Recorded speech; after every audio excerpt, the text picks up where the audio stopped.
8 ತಿಂಗಳ ಗರ್ಭಿಣಿಯ ಹೊಟ್ಟೆ ಮೇಲೆ ಹಲ್ಲೆಯನ್ನು ನಡೆಸಲಾಗಿದೆ. ಹಲ್ಲೆಯಿಂದಾಗಿ ಹೊಟ್ಟೆಯಲ್ಲಿದ್ದ ಅವಳಿ ಮಕ್ಕಳು ಸಾವನ್ನಪ್ಪಿವೆ.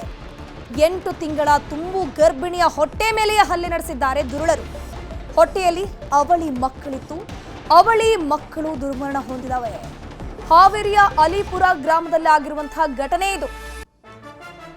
ಮಾರ್ಚ್ 28ರಂದು ಪವಿತ್ರ ಮೇಲೆ ನಡೆದಂತ ಹಲ್ಲೆ.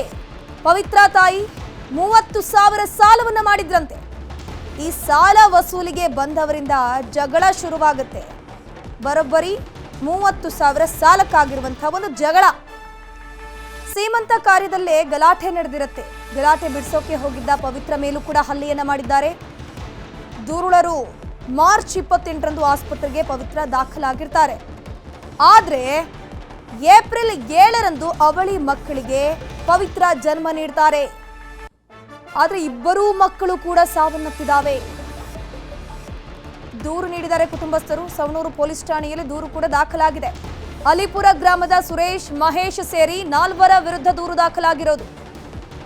2 ಮಕ್ಕಳ ಕಗ್ಗೊಲೆ ಆಗಿದೆ. ಇಲ್ಲಿ 8 ತಿಂಗಳ ಗರ್ಭಿಣಿ ಆಕೆ. ಸೀಮಂತ ಕಾರ್ಯದಲ್ಲಿ ಸಾಲ ಕೊಟ್ಟಂತವ್ರು ಏನ್ ಮಾಡ್ತಾರೆ, ಬರ್ತಾರೆ, ಜಗಳ ಮಾಡ್ತಾರೆ. ಕೊಟ್ಟಂತಹ 30,000 ವಾಪಸ್ ಕೊಡಿ ಅಂತ ಜಗಳ ಮಾಡಿದಂತಹ ಸಂದರ್ಭದಲ್ಲಿ ತಾಯಿ ಮೇಲೆ ಹಲ್ಲೆ ಮಾಡೋದು ಬೇರೆ, ಅದ್ರ ಜೊತೆಗೆ ತುಂಬು ಗರ್ಭಿಣಿಯ ಮೇಲೆ ಕೂಡ ಹಲ್ಲೆ ನಡೆಸಿದ್ದಾರೆ. ಗರ್ಭಿಣಿಯ ಹೊಟ್ಟೆಯಲ್ಲಿ 2 ಅವಳಿ ಮಕ್ಕಳಿರುತ್ತೆ. ಏಪ್ರಿಲ್ 7ರಂದು ಆಕೆ ಅವಳಿ ಮಕ್ಕಳಿಗೆ ಜನ್ಮ ಕೊಡ್ತಾಳೆ. ಬಟ್ ಅವಳಿ ಮಕ್ಕಳು ಸಾವನ್ನಪ್ಪಿದಾವೆ. ಕಚಾಪತಿ ತೊಳೆದ ಮಟ್ಟನೆ ಹೊಡೆದಾರ್ರಿ. ನನ್ನ 2 ಮಕ್ಕಳು ಡೆತ್ ಆಗ್ಯಾವ್ರಿ. ಕರ ಹುಗ್ಗಿ ಹೊಡೆದಾರ್ರಿ. ಹೇಳದ್ ನಾನು ಕೇಳಕ್ ಬಂದಾರ. ಅವ್ರು ಕೇಳ್ರಿ ನಮಗ್ ಹೇಳದ್ ಹೆಂಗ್ ಬೇಕು ತೆಳಗ್ ಬೀಳಿಸಿ ಕಚಾ ತುಳ್ದಾರ್ರಿ. ಇವೆಲ್ಲಾ ಹುಟ್ಟಿ ಹೊಡೆದಾರ್ರಿ. ನನಗ 6 ತಿಂಗಳ ನಡೆ ಆಗ್ತಿದ್ವಿ ರೀ.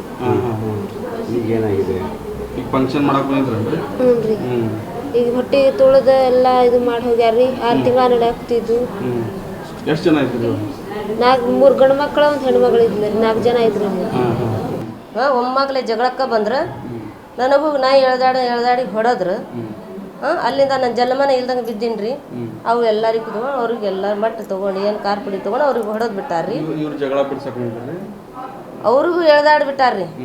ದಾಯಿ ಹೊಡ್ಯಾಕಂದ್ರೆ ಅವ್ರಿಗೂ ದಾಯಿ ಇರೋದಿಲ್ಲೇನ್ರಿ ಸರ್. ಹಿಂಗ ಮಾಡಿದ್ರು ಇವ್ರು.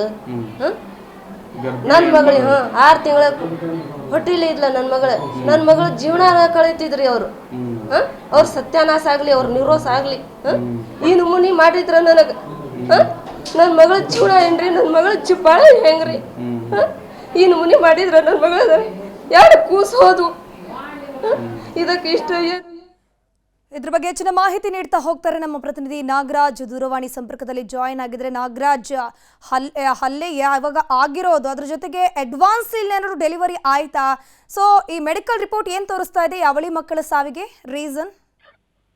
ಖಂಡಿತವಾಗ್ಲೂ ಧನು, ಮಾರ್ಚ್ 28ನೇ ತಾರೀಕಿಗೆ ಈ ಒಂದು ಘಟನೆ ಆಗಿರ್ತಕ್ಕಂಥದ್ದು. ಪ್ರಮುಖವಾಗಿ ಪವಿತ್ರವಳ ಸೀಮಂತ ಕಾರ್ಯ ಇರ್ತದೆ. ಅಂತ ಸಂದರ್ಭದಲ್ಲಿ ಕೂಡ ಅವರ ಪವಿತ್ರವರ ತಾಯಿಯವರ ಜೊತೆಗೆ 30,000 ರೂಪಾಯಿ ಹಣಕ್ಕಾಗಿ ಅವರ ಸಂಬಂಧಿಕರೇ ಆಗಿರ್ತಕ್ಕಂಥವ್ರು ಕೂಡ ಗಲಾಟೆಯನ್ನ ಮಾಡ್ತಾರೆ. ಆದ್ರೆ ಮೊದಲು 30,000 ರೂಪಾಯಿ ಹಣವನ್ನ ಕೊಡಿ ಅಂತ ಕೇಳ್ತಾರೆ. ಹೀಗಾಗಿ ಸೀಮಂತ ಕಾರ್ಯಕ್ರಮ ಇದೆ ಮಗಳದು, ಮುಗಿದ ಬಳಿಕವಾಗಿ ನಾವು ನಿಮ್ಗೆ ತಲುಪಿಸಬೇಕಾಗಿರ್ತಕ್ಕಂಥ ಹಣವನ್ನ ಕೊಡ್ತೇವೆ ಅನ್ನೋ ಮಾತುಗಳನ್ನ ಹೇಳ್ತಾರೆ. ಆದ್ರೆ ಅಲ್ಲಿ ಸಂಬಂಧಿಕರು ಮತ್ತು ಅಲ್ಲಿ ನಡೆದಿರ್ತಕ್ಕಂಥ ಸಮಾರಂಭದಲ್ಲಿ ಕೂಡ ಮಾತು ಬೆಳೀತಿದೆ. ಅದು ವಿಕೋಪಕ್ಕೆ ತಿರುಗಿದಂತ ಸಂದರ್ಭದಲ್ಲಿ ಅಲ್ಲಿ ಹಲ್ಲೆಗೆ ಕಾರಣವಾಗ್ತದೆ. ಯಾವಾಗ ಪವಿತ್ರವಳ ತಾಯಿ ಆಗಿರ್ತಕ್ಕಂಥ ಆಲವರವರ ಮೇಲೆ ಹಲ್ಲೆಗೆ ಮುಂದಾಗ್ತಾರೆ, ಅಂತ ಸಂದರ್ಭದಲ್ಲಿ ಕೂಡ ಪವಿತ್ರವರು ಕೂಡ ಮಧ್ಯಪ್ರವೇಶವನ್ನ ಮಾಡ್ತಾರೆ. ಮಧ್ಯಪ್ರವೇಶಿಸಿ ತಾಯಿ ಮೇಲೆ ಹಲ್ಲೆಗೆ ತಡೆಗೆ ಮುಂದಾಗ್ತಾರೆ. ಅಂತ ಸಂದರ್ಭದಲ್ಲಿ ತುಂಬು ಗರ್ಭಿಣಿ ಆಗಿದೆ ಅಂತವರ ಮೇಲೆ ಕೂಡ ಹಲ್ಲೆಯನ್ನ ಮಾಡ್ತಾರೆ. ಆ ವೇಳೆ ಹೊಟ್ಟೆಯ ಭಾಗಕ್ಕೆ ಆಕೆಗೆ ಒದ್ದಿರುವಂತದ್ದು ಕೂಡ ಸದ್ಯ ಗೊತ್ತಾಗಿರ್ತಕ್ಕಂಥದ್ದು. ಇದರಿಂದ ತುಂಬು ಗರ್ಭಿಣಿ ಆಗಿರ್ತಕ್ಕಂಥ ಪವಿತ್ರಗಳು ಕೂಡ ಹೊಟ್ಟೆ ನೋವಿನಿಂದ ಆಗಿನಿಂದಲೂ ಕೂಡ ಬಳಲ್ತಾ ಇರ್ತಾರೆ ಮತ್ತು ಆಸ್ಪತ್ರೆಗೆ ಚಿಕಿತ್ಸೆಗೆ ಕೂಡ